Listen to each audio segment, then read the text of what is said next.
Hello and welcome to the newest episode of the Popcorn Dialogues podcast with your host Nam and your host Rosh. And today we are going to be talking about all things alien, about all things clicking, about all things Disclosure Day. Yes.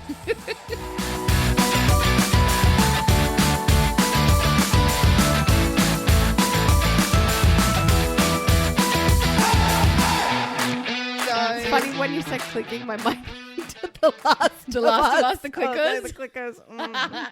Yeah, Kind of sounded like them a little bit. Yeah.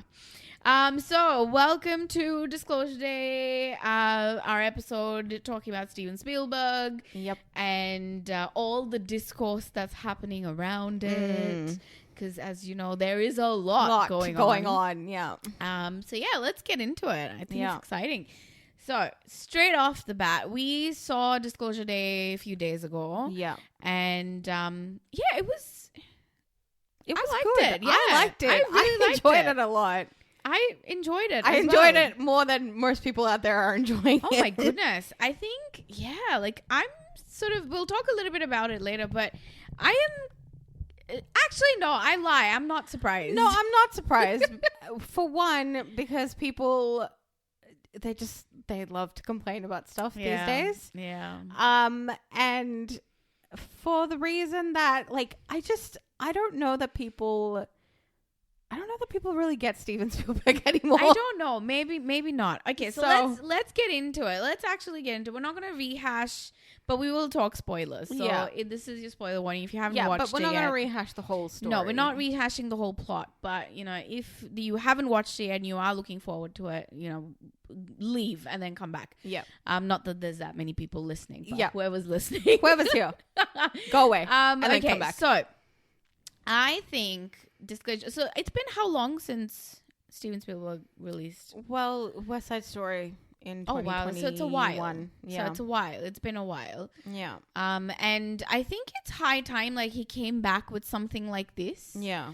Because hang on, what was the one about his family? I think the Fablemans was before. Oh no, Fablemans. Yeah, Fablemans was before this. That was in the middle.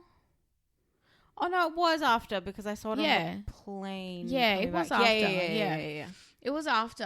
I missed that one. I didn't watch it. So good. Yeah. Yeah. But yeah, I think it's high time he came back with a science fiction adventure. Yeah. Because that is kind of what a lot of us have known Steven Spielberg for. I grew up watching Steven Spielberg, E.T., Jurassic Park. Yeah. I mean, we all did. Yeah. Yeah, but that's what I'm familiar with. Yeah. Indiana Jones and all of those ones. So for him to come back with I'm calling it coming back. Yeah. With something like this, I think was very exciting. Yeah. Now, I actually went in completely blind. I had no idea what this movie was all about. I went in partially blind. I saw the first teaser trailer months ago. Months ago. Yeah. Sometime last year actually. Yeah. And I didn't know much other than that. Other than the fact that it had something to do with aliens. Yeah. Josh O'Connor was in it, and I was like, well, obviously I'm going to watch this. So I had never even seen a teaser. Emily Blunt and Coleman Domingo. Yeah, I had never even seen a teaser trailer for it. I had seen a movie poster at the theater, and I was like, oh, Disclosure Day. And it said Steven Spielberg, and I was like, oh, that's interesting. And then it completely slipped my mind. I didn't think about it. And then when the movie was coming out, because we actually wanted to go see Masters of the Universe. And we're like, oh, and then Disclosure Day is coming out. So I was like, oh, no, we have to go see that because it's a new Steven Spielberg movie. And then I intentionally, because it was it's only a week. I'm not watching a trailer. I'm just going in. And then someone at work was talking. They're like, oh, yeah, that's a new alien movie. And I was like, oh, it's about aliens. Okay, interesting. So I went in absolutely blind. And honestly, I'm actually quite happy that I did. Yeah. Because when I went in blind, I had zero expectation. I didn't know what to expect. I just knew that the cast was good.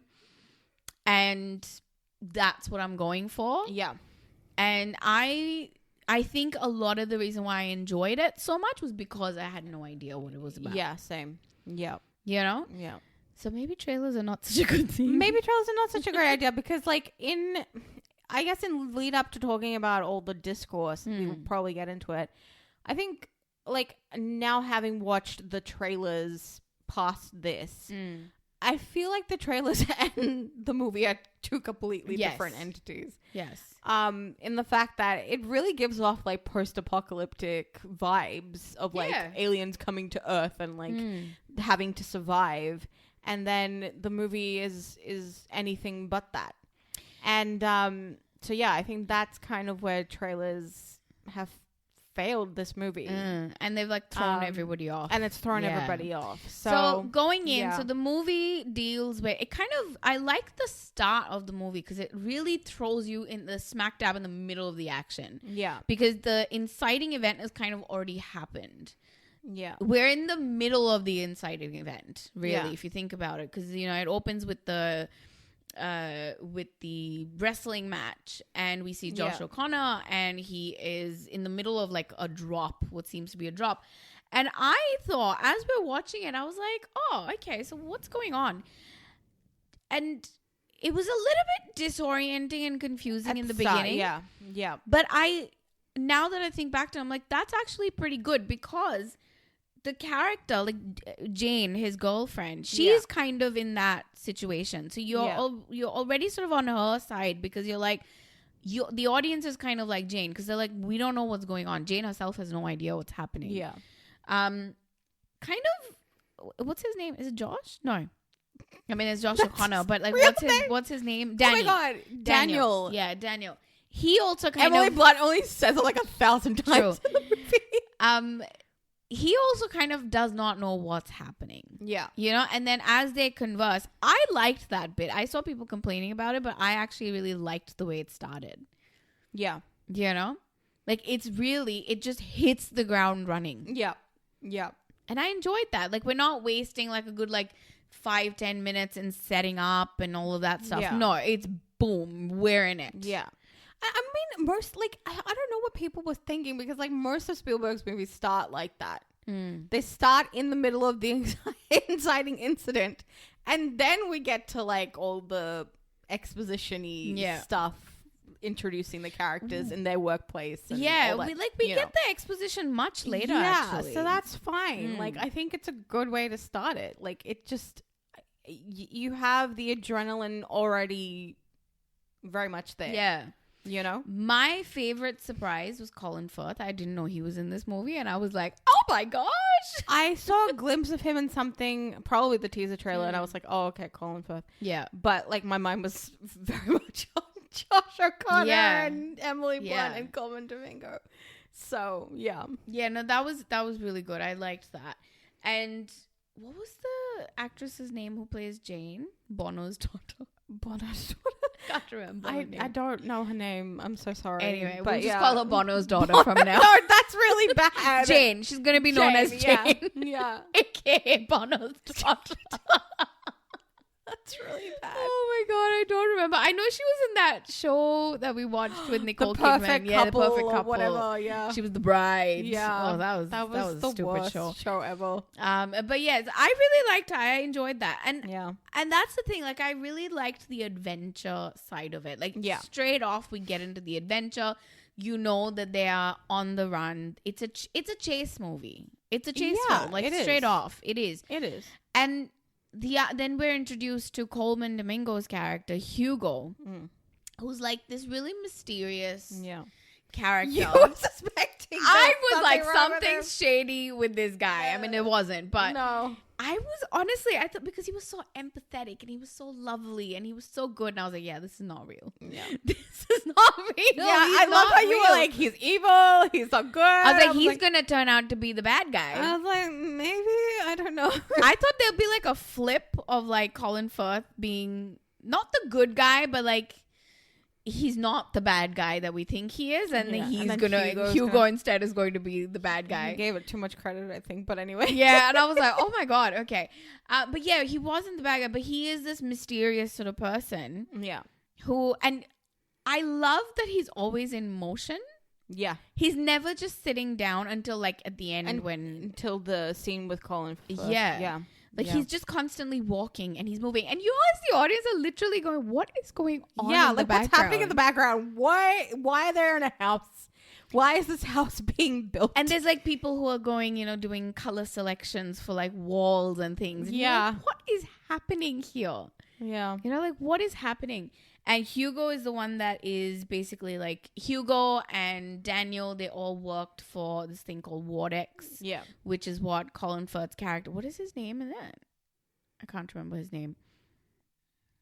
I've totally What blanked is up on with his us name. with the names today? Yeah, I don't remember his name. Geez. Hold on. But anyway, so Colin Firth's character, he is like the boss, and Wardex is a government contractor, and they're the ones who are sort of handling these secrets. Now, we have not been told what these secrets are.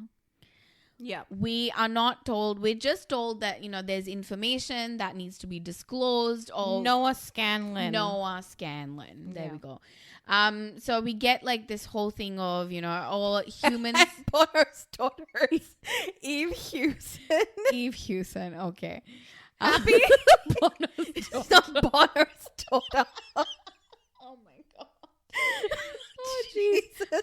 But yeah, so we get, this whole thing of like, and that's when we sort of start getting glimpses of what Wardex is involved in, but we still don't know what they're involved in and what they're trying to hide. Yeah. All we get is that humans are not ready for what they're about to disclose. Yeah. And I was like, oh, this is getting into some really interesting, mysterious territory. Yeah. And then we find out what it is, which is, Daniel shows Jane the videos of the interrogation of the aliens and the torture and all of that. And her reaction is very visceral. It's, she's shaking and she's upset and she's, all this. And as I was watching this, and this is why this movie is so important. And someone else kind of left a comment on the video that I put up on our Instagram. Yeah. As I was watching this, I was getting more affected by her reaction to the video than the actual video. Yeah. Yeah. Which, as humans, we are so desensitized to violence and to horrific things happening to humans. Yeah. That watching it happen to an alien isn't what's affecting us. Yeah. What's affecting us, or at least me, was watching another human react to it. Yeah. Her distress is what was affecting me. Yeah. I don't know what that says about me. Yeah. Do you know what I mean? Like, it felt very much like, oh, but they're aliens. Like, why is she having that reaction? Then you're like, yeah, but why wouldn't she have that reaction? Yeah. Which is what the movie is about. Yeah, that's literally what it's about. It's about the fact that we have lost touch with empathy completely. Yeah. In fact, there is no empathy these days for anything. There's apathy in fact. Yeah. And it's calling out the fact. It's calling out that fact. Yeah. And it's just happening. It just happens to do it with aliens as its catalyst. Yeah. Like, aliens are to this movie what vampires are to sinners. Yes.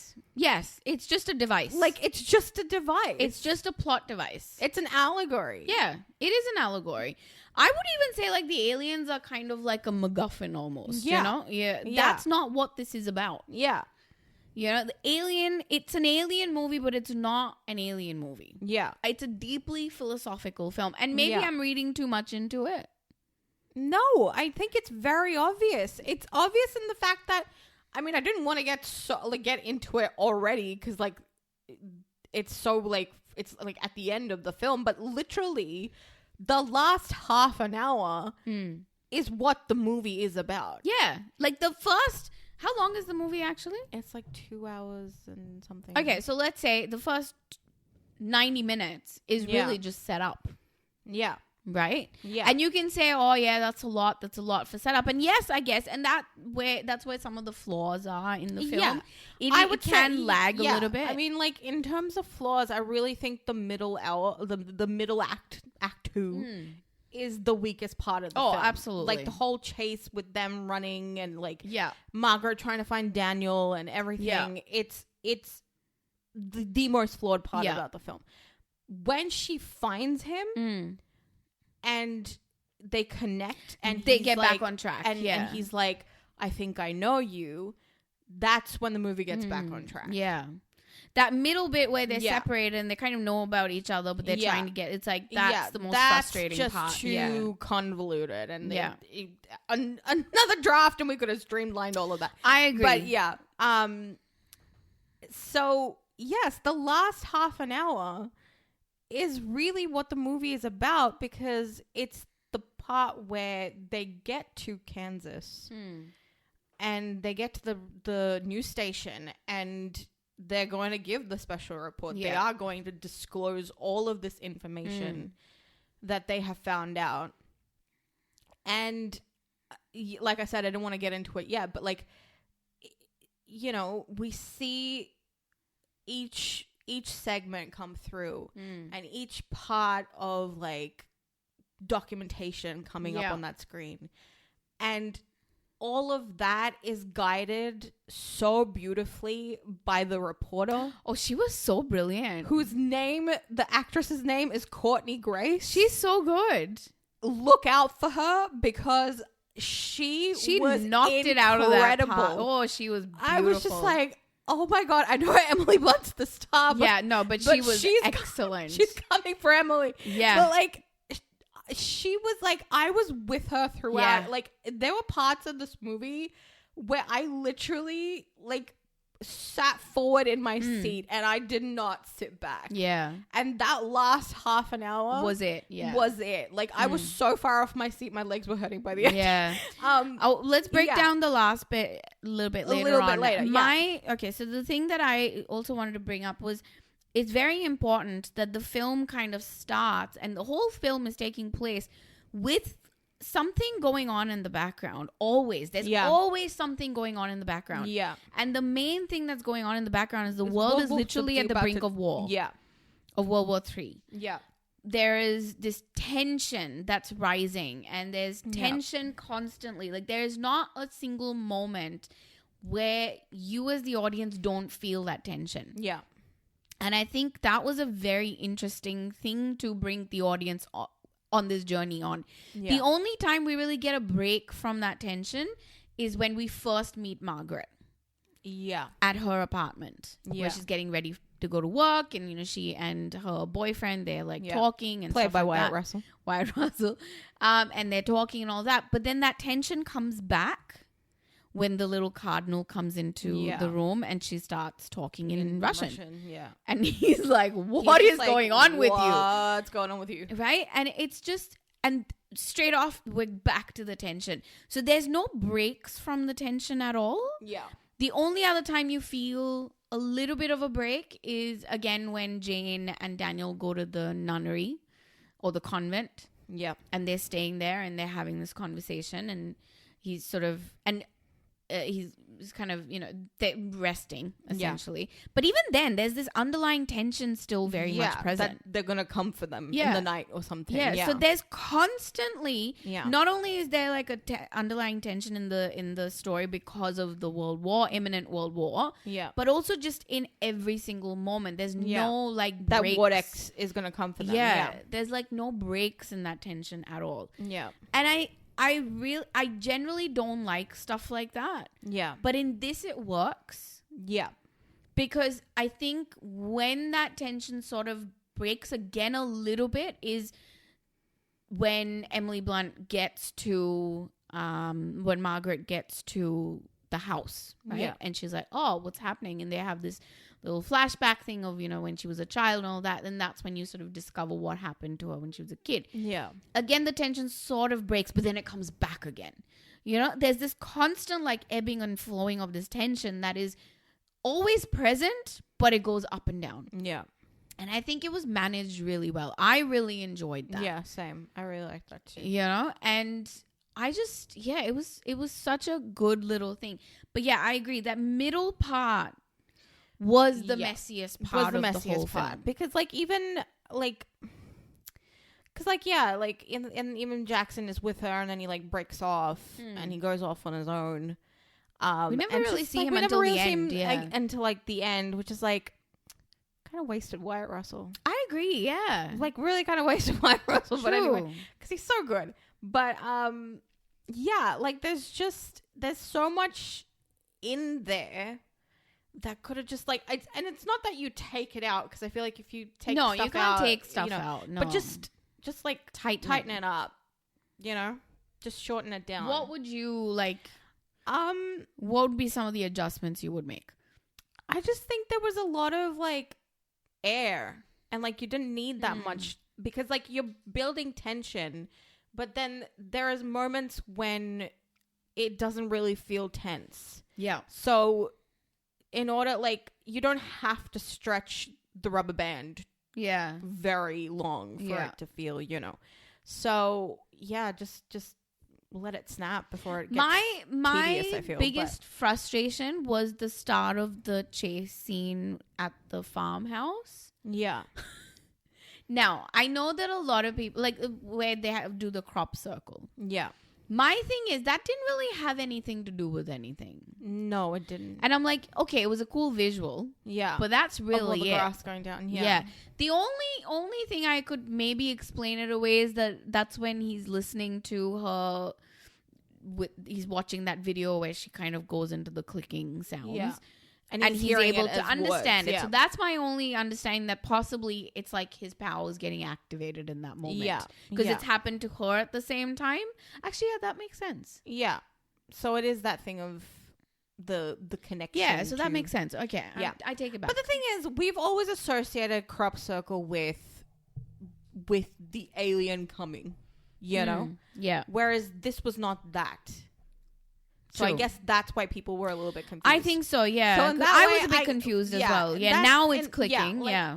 You always, like, when you are abducted, in alien lore, when you are abducted, it tends to leave a crop circle behind, right? That's what we've learned from science and, I don't know, every other alien thing ever. So I don't blame people for assuming that that's what was happening. True. So that's okay. However, they used it in a different purpose this time. So to make the alien connection between Margaret and Daniel. Yeah, true. Rather than it coming to Earth or whatever. But true. Yeah. I think we need to talk about the filmmaking. Yes. Oh my goodness. Yes. This movie, like, I mean, obviously, Steven Spielberg is Steven Spielberg. Yeah. He is one of the best. Yeah. You know, so clearly the man knows what he's doing. Yeah. But I felt like he was really having fun with this. Like, the cinematography was so interesting. Yeah. The camera movements, like, right from the start. Yeah. It's always moving. Like, the opening as well. Like, the camera is constantly moving. Yeah. It was almost like a David Fincher film. Yeah. You know? Like, obviously, he uses the camera very differently. But this was in that same vein. It was, and it kind of, I think it matched that whole thing of, like, the Fincher tension. Learned it from somewhere. True. True. Yeah. But it's like, it kind of goes hand in hand with that tension bit. Like, there's always that underlying tension. The cameras are constantly moving. Yeah. Oh my God. It's so good. It was so good. There was so many, there were just so many angles. I was like, every time it happened, I was just like, oh my God, it's so good.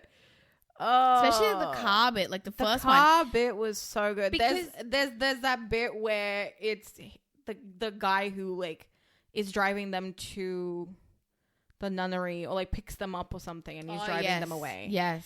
And he sees Wardex coming, and he's like, get down, right? And they both get down, and then they cross over. The camera follows the cars, comes back around, and, like, when Josh O'Connor lifts his head, it focuses on him. Yeah. Like, I don't even really know how to describe it. Yeah. You know what I'm talking about. But it's like a 360. Yeah, it's like a 360, but, like, still within the car rather than going out and then around. Yeah. But you still see everything. Oh my God. I was just like, right? I just had, like, I levitated. It was so good. Like, they did something similar in the first scene as well, when he and Jane are running away. Yeah. And the camera sort of pans 360. Yeah. Within the car itself, not outside the car. And that really, I feel, for me, was like this really tense moment, because you expect when a camera moves that way that you're going to see...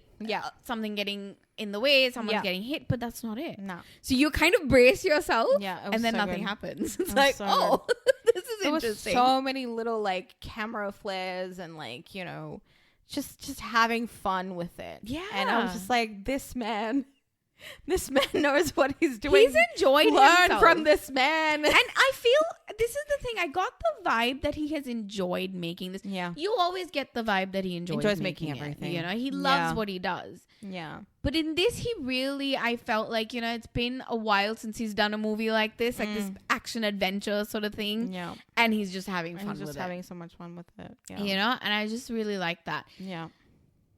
I feel like there's been a lot of criticism in terms of like the look of the film. Because it's very like grey and it's not as colorful. The only the really bits of color we get are from Margaret because she's wearing bright colors. Yeah. She's wearing like the pink and she's wearing the mustard yellow and you know, that sort of thing. Everything else is pretty dark. Yeah. But I actually really like that. It fits with I think it fits with film. the vibe. Like it fits with that like it's clearly supposed to be like fall even within the film, the timeline of the film.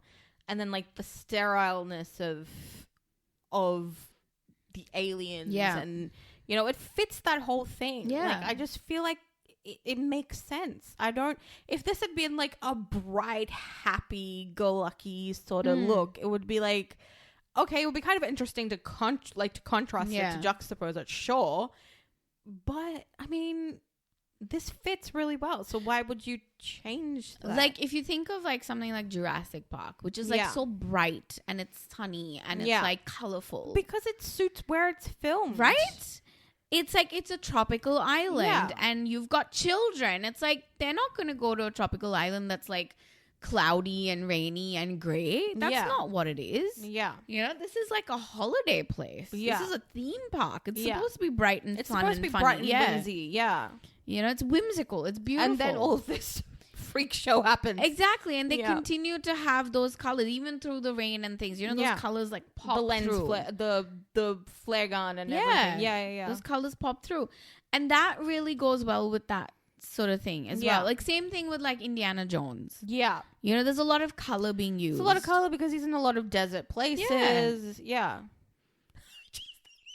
Oh God, what? I just thought about the guy with the sword going until Indy just pulls out his gun and shoots him. It's like, I'm done with you. And the funniest is Harrison Ford had a fever that day too. So didn't he have like an upset stomach and stuff? Upset stomach, fever, and he was just like, I'm done. This feels like an Indy thing to do. Just shoot him.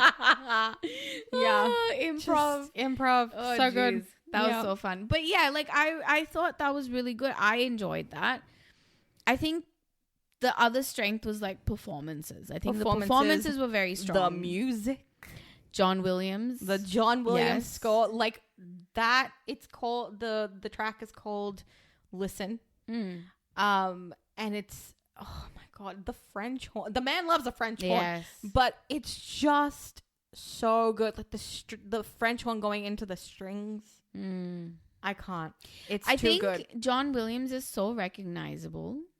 Yeah. Like, I didn't know, obviously, I knew nothing about this film. So going in, I had no idea that he was doing the music. I mean, I figured it was him. Yeah. I mean, usually he does collaborate quite a bit. But, you know, sometimes you don't think about stuff like that. Yeah. And as soon as the music started, I was like, oh, that sounds like John Williams. And then, sure enough, it was. Yeah. And it was just so beautiful. And just, man, the man cannot do wrong. No. Isn't he like in his 90s now? Yes. Oh my God. It's I don't even want to talk about it. I don't want to talk about his age. I do not. It'll make you cry. It'll make me cry. And someone said it once in relation to him, like he might be the only person that, God forbid, when he goes, everyone will mourn. Like everyone. Yeah. Because he is the man behind our childhood. Yes. Of every single score that we know and remember. Yeah. He's there. Yeah. For me, what's your defining John Williams score for you? Like for you personally? For me personally, I mean, it's probably Harry Potter.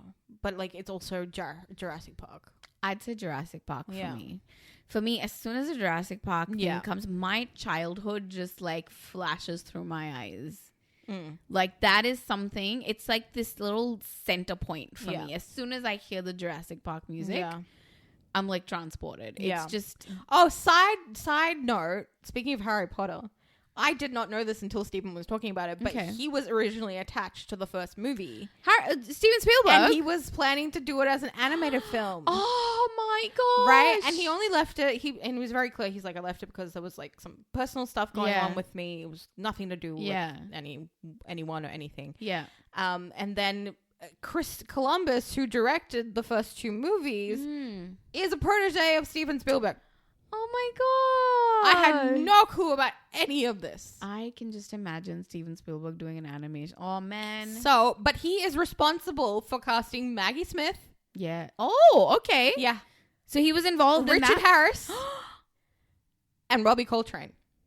Okay, So, he's the reason those three stuck around. Okay. So. I like that. Yeah.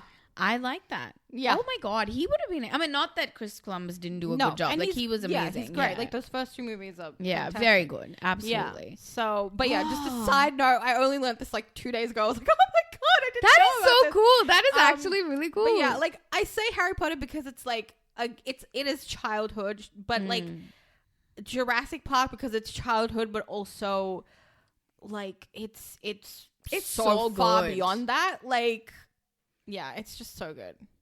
It's so good. He's so good. Like, John Williams, like he's responsible for Indiana Jones, and he's responsible for Star Wars, and he's responsible for Superman. Like, come on.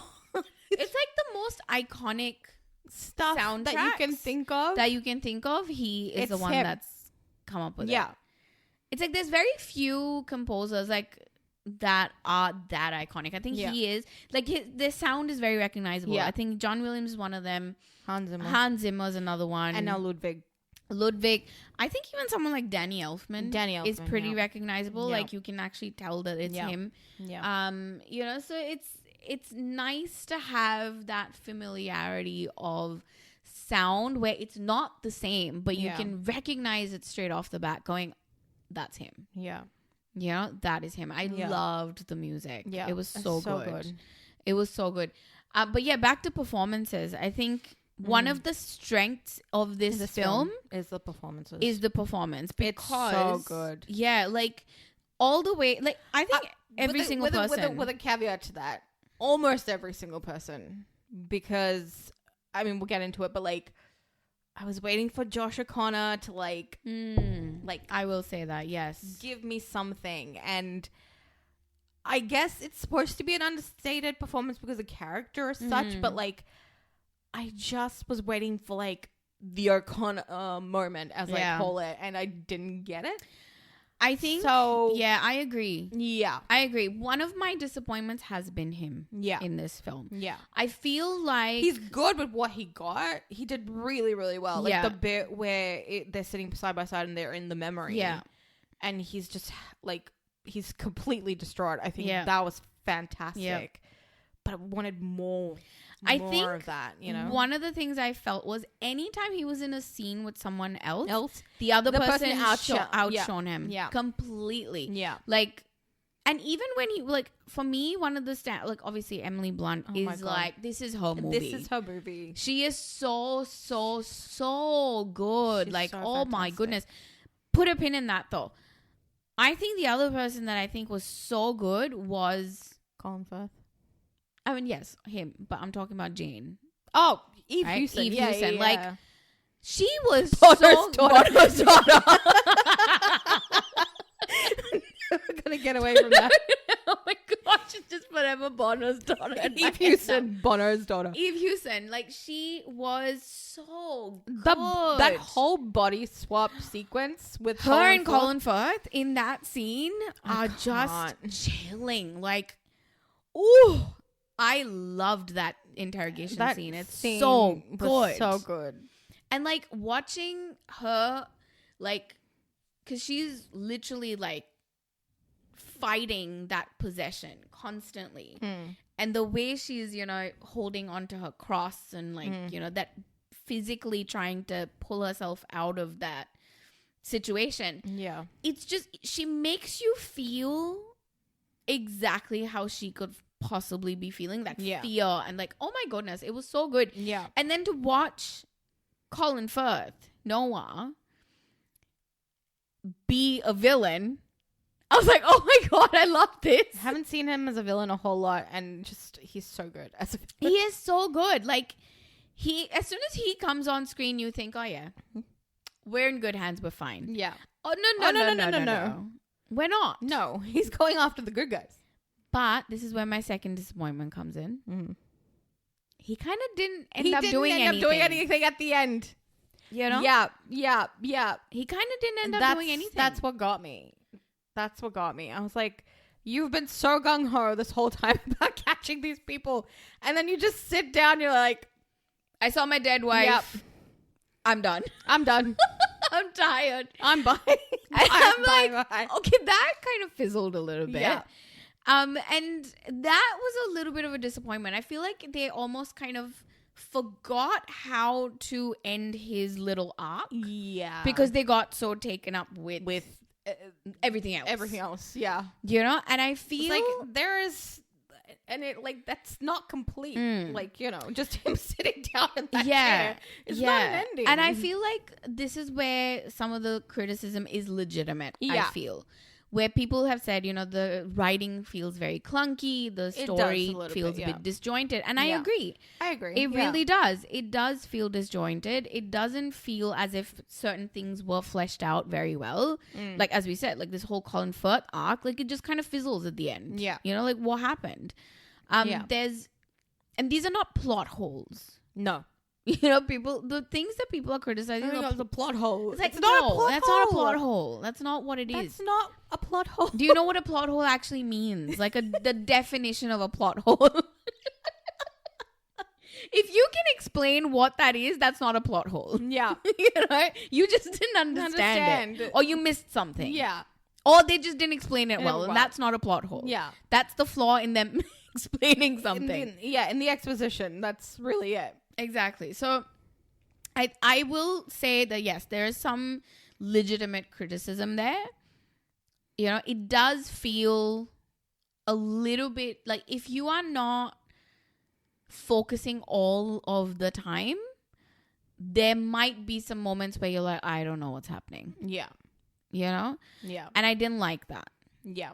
Although I didn't lose focus because I was like constantly locked in, which was good. But then but then technically that's a good thing because they haven't dumbed down the movie. No. For people to keep scrolling and still understand it. No, you cannot watch this. Tends to happen on streaming. You cannot watch this while watching. Right? This is not a second screen movie. This is not a second screen movie. No, if you are not paying attention, you are going to miss something. Yeah. This is definitely not a second screen movie. I appreciate that. This is a single screen movie. No, but what I'm trying to say is there are bits that should have been done better. Yeah. No, that's for sure. As you said, you know, there should have been another pass through. Just another pass through. Yeah. That middle act especially. Yeah. Yeah. You know, it's just a little bit. For me, like some of the defining things, like back to like performances, I guess. Coleman Domingo, I think, was very good. But I feel like he as well was a bit underused. No. Because he's used in the way a secondary character should be. True. Okay. He's used in the furthering of the secondary plot. Which is the whole Wardex stuff. And the fact that they have this alien. The fact that he's made a connection to it. Like, this is all stuff that we have found out through him. The fact that he's still the one that's giving the exposition with the alien. The fact that he knows about Margaret. The fact that he knows even what happened technically to Daniel. These are all things that a secondary character does, and he did it very well. Oh, he was very good, yeah. And that scene with him and Colin Firth at the end is very, very good in the house. Yeah. Someone was like, the only flaw in that scene is there wasn't a reveal that they weren't ex-lovers. Yeah. Like, you know what? True. Oh, that's funny. I loved that. That was so funny. That's so funny. But I think he was utilized very well for a secondary character because I take it back. Yeah. These are all the things that we find out through him, and I don't think if we had found out this out somewhere else, we'd have been like, oh, that's kind of dumb. So the fact that he is there because he's been at Wardex the longest. Yeah, he's got the connection. Longer than Daniel, at least. Yeah. So he has that connection. So I think he's really good. And he has been in contact with the aliens as well. Like, he's the one that has developed all of that stuff. So I agree. Okay, I'll take it back. I changed my mind. Fair enough. For me, it's Josh O'Connor who is the weaker performance. I think out of everyone, he's the weakest, sadly. Yeah, and look, you're always going to have someone who's weak. And that's not even to say that he's not good. Yeah, I would say he's very good. Yeah. He just didn't give the oomph that But I don't think it was that, though. I think it was just the way his character was written. Yeah. You know? Yeah. I think compared to Emily Blunt and compared to Jane, I think he kind of was given the slightly lesser bits to do. Yeah. I think if you were to look at, like, he's a very good, like, supporting character. To Emily Blunt, you know, and with Jane, because both the women are the ones that are really going through a lot of the action parts. Yeah, you know, like Jane with the interrogation stuff, and you know, of course, like he's doing stuff also. Yeah, but like things are happening to them. Yeah, as opposed to not as much happening to him. Yeah, you know, I really like. What was it that someone said? They were like, there was something that I can't remember exactly now. Yeah. But I think the deeper conversation that this film is having is that thematic conversation. Yeah. Obviously, empathy is one of them. And like a lot of responses that I'm seeing from people, like negative responses, they're like, oh, but that's a bit dumb. Like, you know, what do they expect? But I'm like, that's what the point of the film is. Yeah. The fact that you're reacting that way, this is what the movie is all about. Yeah. Like people saying that, oh, why would we care about aliens? And like, why would people be watching their phones like that? It's like it's throwing a mirror to you. Literally what is happening in our current just replace aliens with Gaza. With Gaza, yeah. Exactly. You don't give a shit. Yeah. So and you're watching it on your phone. Yeah. And you don't care. Yeah. You know, you don't even think about it. You just go about your day. Yeah. And okay, maybe Steven Spielberg is not talking about Gaza. Yeah. You know, who knows? Who knows? I actually don't know what his position is. Don't know if I want to know. But like, look, he's not come out right and said anything. He's not a genocide Paltrow, so he's not promoting Israeli real estate. I don't know if he's done in the past, and that will definitely change my opinions of him. But like, if for now it's okay. For now, we're okay with it. We're in the okay air about it. Like, yes, he's got a stance against AI, and I'm happy about that. Yeah, so you know, there's some unlike Martin Scorsese. So true.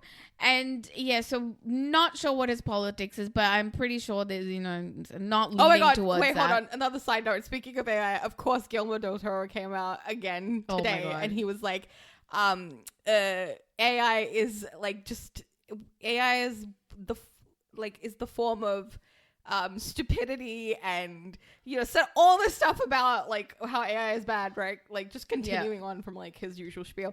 And the funniest thing to me is he really looked up to Martin Scorsese. And that's why it probably happened like days after came out and talked about it because he's so disappointed. It's so funny to me. Oh my gosh. Anyway, we'll talk about Martin Scorsese in a bit. What's going on with Marty? Yeah, but like, so that's the whole thing. It's like when people say, why would humans care so much about what's happening to aliens? Well, that's the whole thing. The aliens are just a plot device. It's not actually about the aliens. It's about looking at a creature. Yeah. Okay, yes, they're not human, but a creature being tortured. It's a living being. It's a living being. It doesn't matter what form it is. It's a living thing. And if you can't have empathy for that, then you can't have empathy for anything.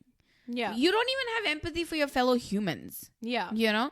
So it's throwing up a mirror to you as a society going, this is stuff that you need to care about. Yeah. You know? And if you don't, then there's a serious problem with you. Yeah. And the second thing is this whole philosophical conversation of, are we alone? Yeah.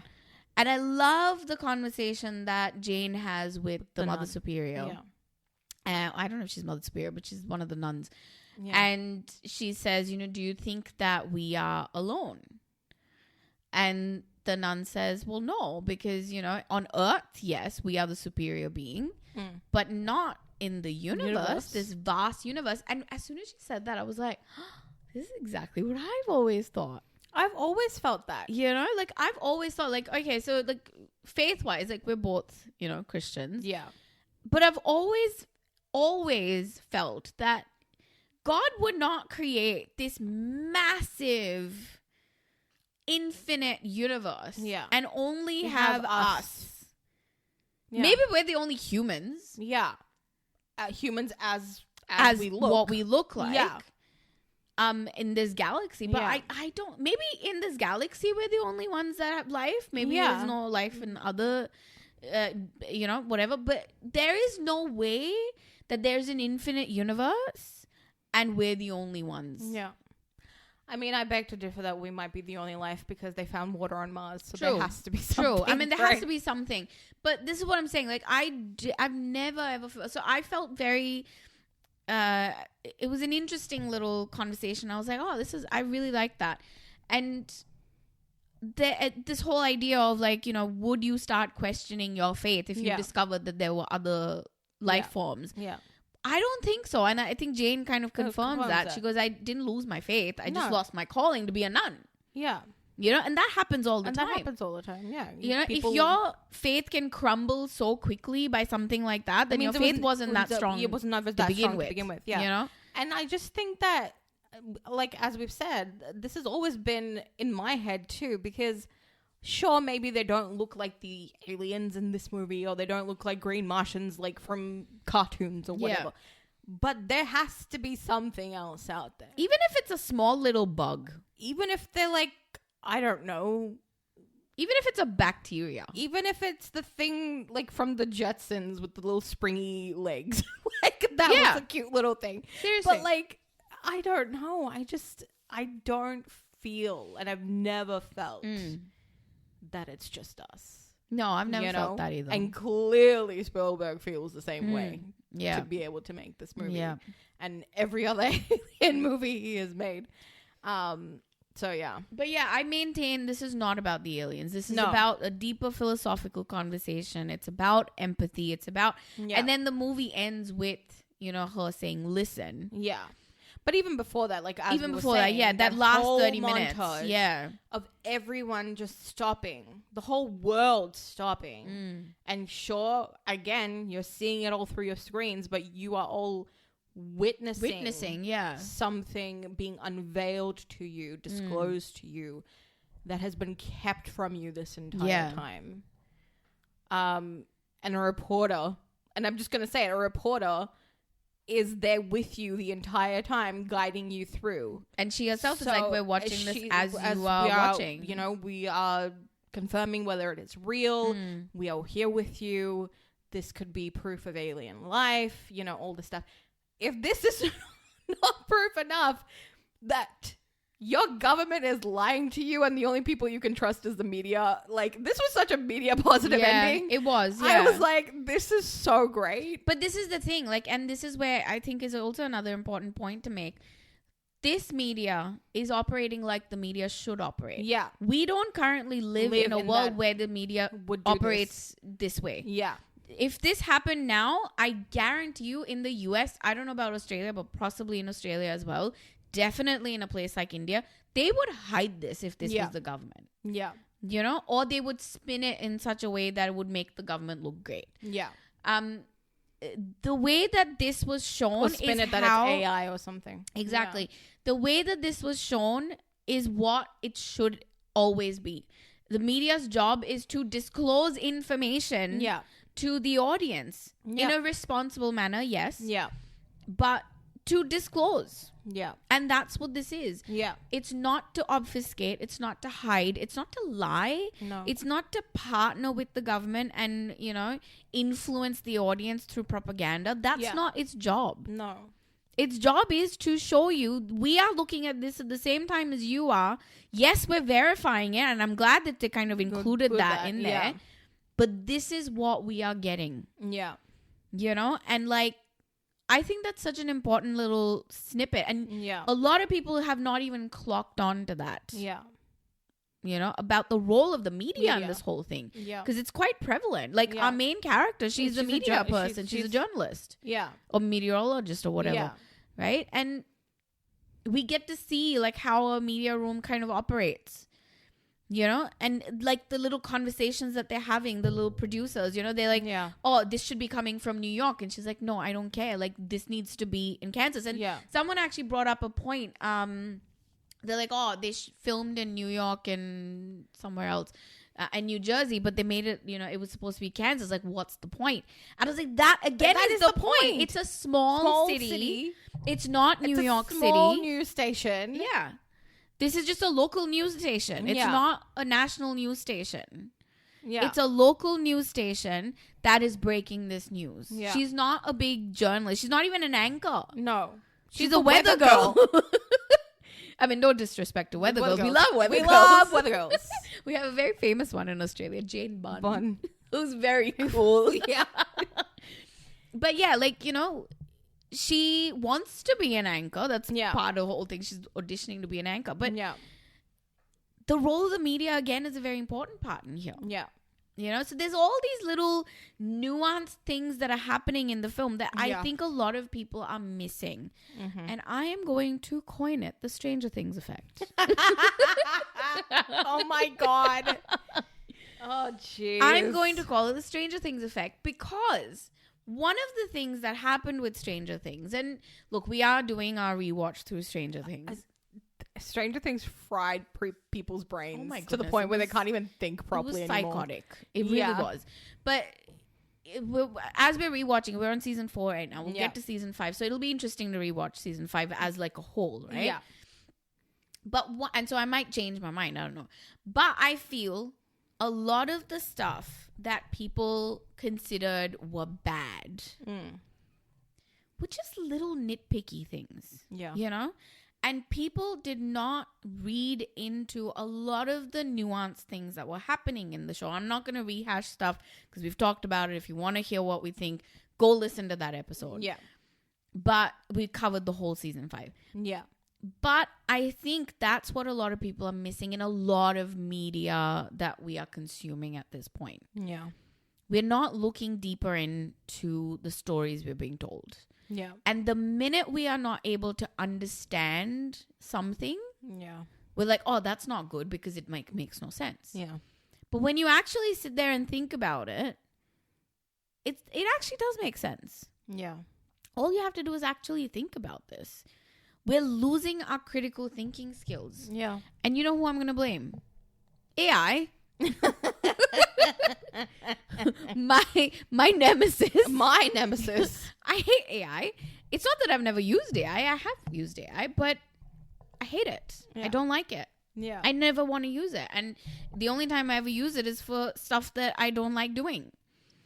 You know? Like your teacher. Give an example. So that people are there isn't anything teaching wise that I use for. Oh, okay. No, I've never. Actually, I haven't used AI since the last time I used it, which was like about 6 months ago. Oh, okay. Really? Because I kind of was like, this is crap. What did you use it for? I did an experiment. So basically, I was like, okay, I'm interested in this topic. I want to do a little bit of research. I want you to put together. It was a historic topic.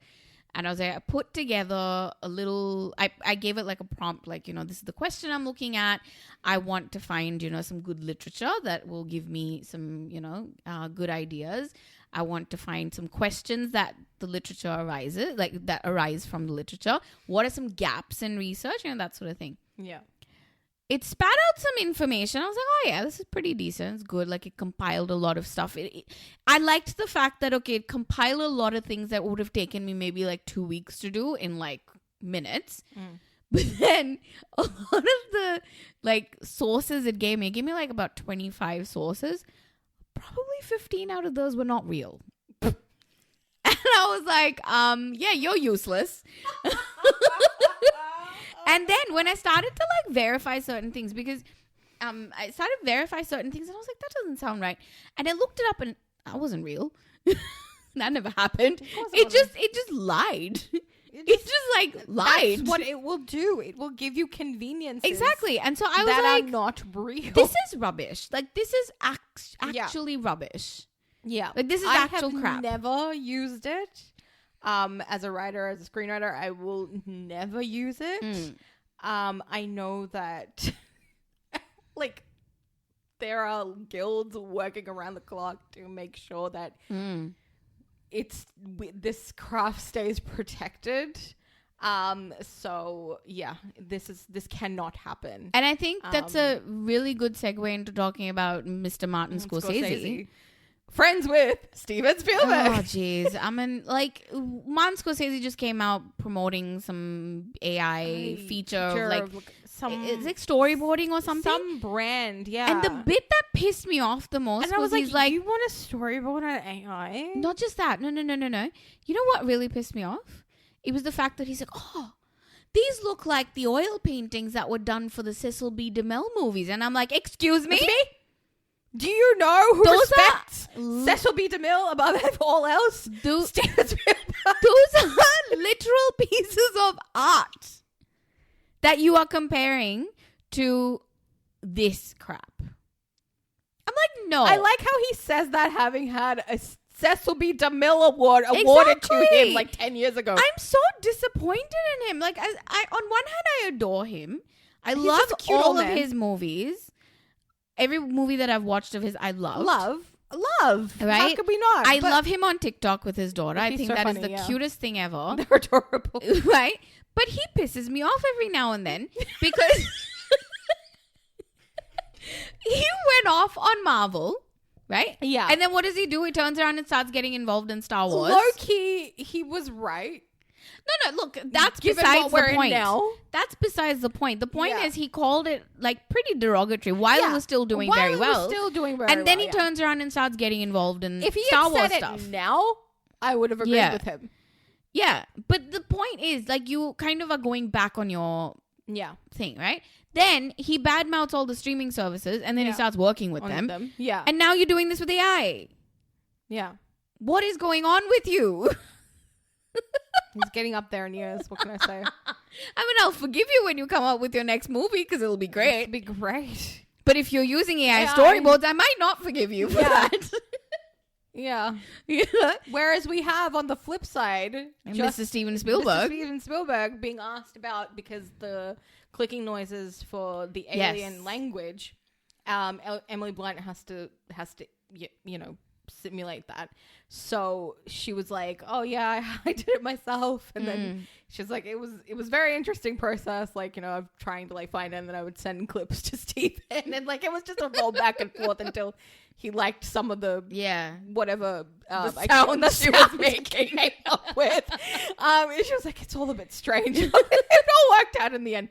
And then someone asked, would you have ever considered AI? And he was just like, no, I never would have considered AI. We would have gone back to doing old fashioned ways of like using dolphin sounds and elephants and like slowing things down or speeding things up or, all this stuff. But, we were lucky that Emily was able to produce those sounds herself.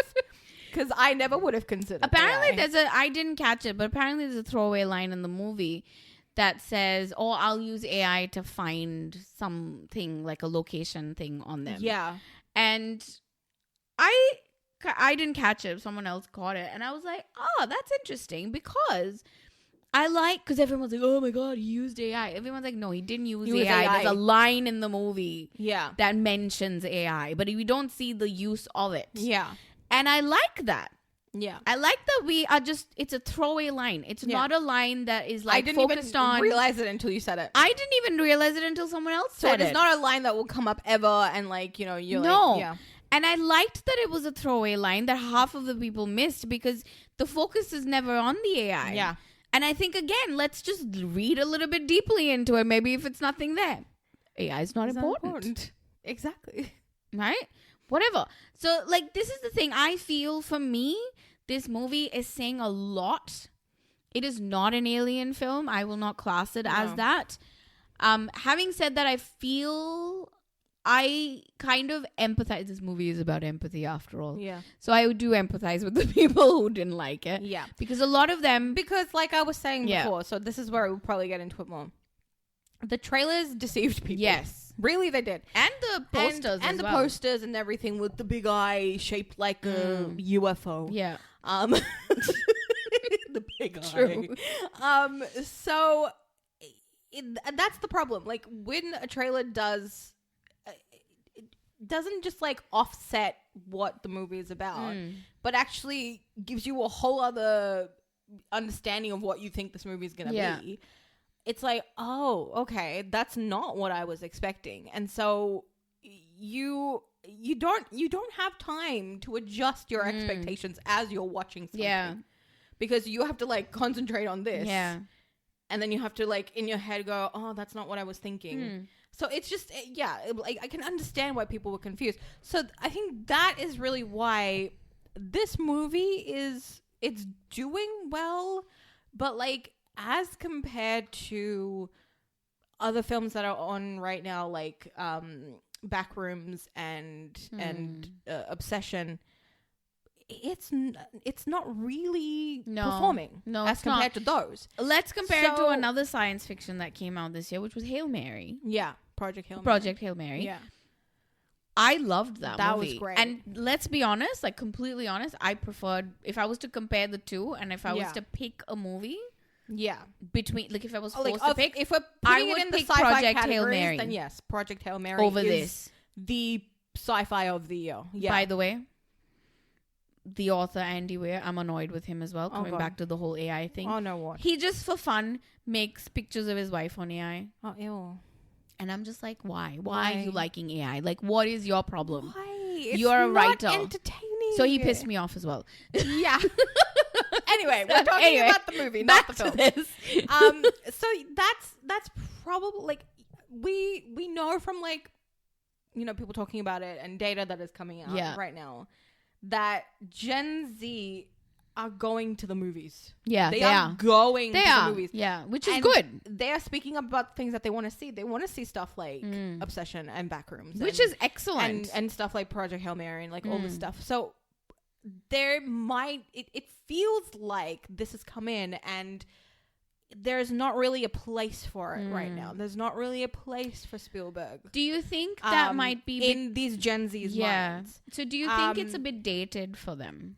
It might just be because I know the people who are kind of loving it right now are all us older millennials who have grown up with Steven Spielberg, who understand where he's coming from, understand his perspective on things. Yeah, I agree. That's a really good one. Yeah. So Gen Z, even if they have seen those films like Jurassic Park and all this stuff, they haven't had that longevity. They've not grown up with with that. Yeah. And yeah, they haven't really they can't understand. Someone said this and I thought, this is a really interesting point. Someone said if this movie had been made by M. Night Shyamalan, it probably would have gotten a 2.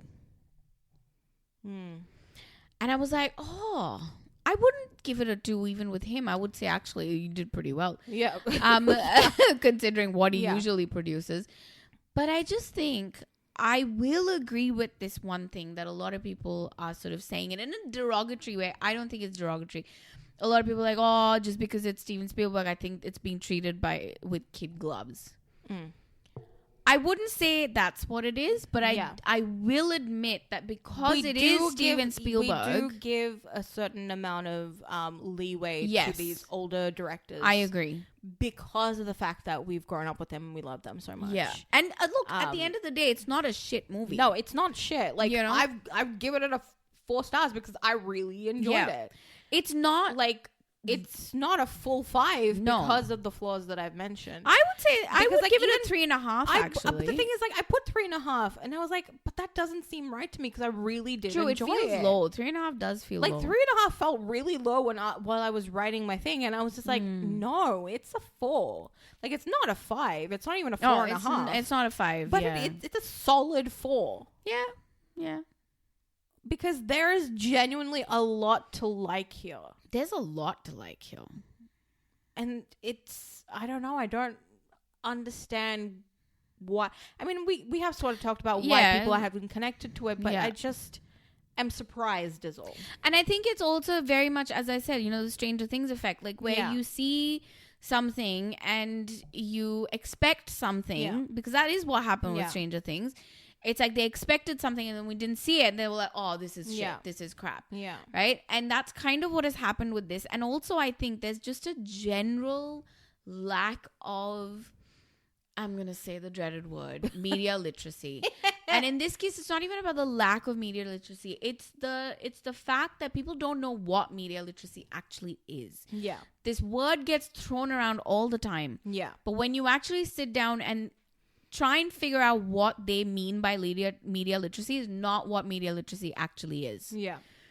So I think because, I just think like there's just a lot of factors, like the trailers being mixed up. Yeah. And then, as I was saying, Gen Z not really showing up, even though they're showing up for so many other things right now. And also they are such a big market that this movie is really not targeted to. I think the point with Gen Z, what you made, was a very interesting one, because if you think about it, like a lot of like your Backrooms, Obsession, all of that, these are very like indie A24 style films. Yeah. And they're made by young people. Young people, exactly. These are the stories. These are their stories. Yeah. And I think kudos. Absolutely. Do it. Yeah. There is a market for this. And who supported both films? Steven Spielberg. There you go.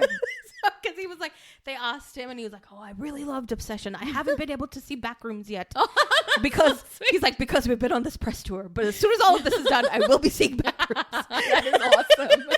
It was so cute. Like, I just feel like there's just this energy about him. And about new stories. And he's so passionate about new stories, new storytellers, new filmmakers. Yeah. There's no one like him. I really, really, there is no one like everything that man. He does. Absolutely. Yeah. So I've enjoyed this. I would like to watch it again, and I want to see.